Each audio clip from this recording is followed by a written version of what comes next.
Elizabeth Warren.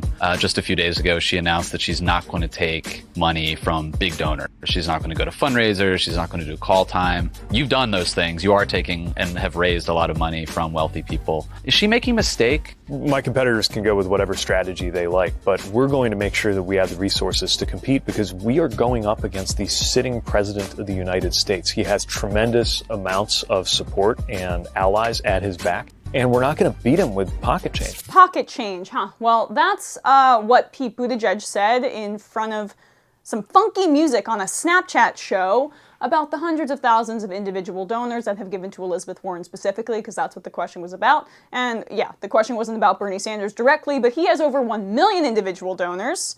So he's also besmirching the Sanders campaign and their contributors. He then goes on to backtrack and say, no, but I love my individual donors. I mean pocket change, I mean individual donors, fans of me, Pete Buttigieg, Mayor Pete, Mayor Pete, Mayor Pete. It's all about me, right? We're not going to beat him with pocket change. I'm proud of the fact that we have more than 500,000 individuals who've supported my campaign. Some of it's chipping in $3, some of it's a lot more. I think you need the full spectrum of support in order to compete, especially if we want to go against someone like Donald Trump. The smugness is so unbearable for me, and it's so unearned. So, reality check here, Mayor Pete.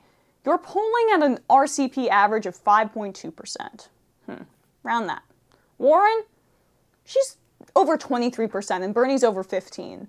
So, they are multiple times more popular than you, and they are running their campaigns on the pocket change, regular grassroots support that you are mocking while simultaneously coveting. And they're not just more popular than you, they're also outraising you with pocket change. Critics of Buttigieg noted that Sanders and Warren are the top fundraisers of the Democratic primary, raising $46 million and $35 million, mainly through small donations.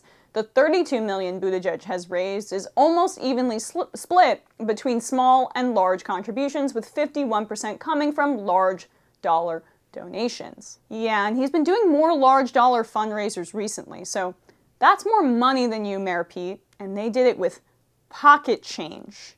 And in the third quarter, they outraised you even more than those overall totals. Both Sanders and Warren raised more than Buttigieg in the third quarter of 2019, raising $25 million and $24 million, respectively, compared with Buttigieg's $19 million.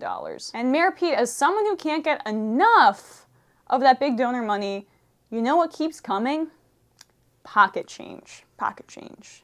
Because there are only so many big donors in this world, there's only so many rich people in this country, and they legally max out. So there's a limit to how much those rich people can give to you, but the pocket change, if you're running a grassroots campaign that's built on that, can keep coming from regular folks on and on. Which is why, Mayor Pete, your quarter 3 totals are millions less than your quarter 2 totals, because your wealthy elitist liberal friends have maxed out while Sanders and Warren can keep getting money from regular people.